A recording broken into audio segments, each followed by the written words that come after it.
Let's invite Joy from 7th standard, who is ready for storytelling. శుభోదయం. నా పేరు Joy. నేను 7వ తరగతి చదువుతున్నాను. నేను ఇప్పుడు అక్షరం అనే కవికి ఒక సారాంశాన్ని చెప్పబోతున్నాను.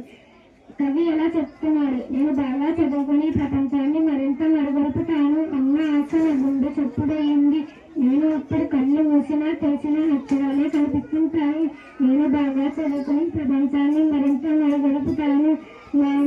నా అమ్మే నా పంతులమ్మ. నేను ఆమె బుజ్జాన్ని కాబట్టి పడుకునేటప్పుడు కూడా మా అమ్మ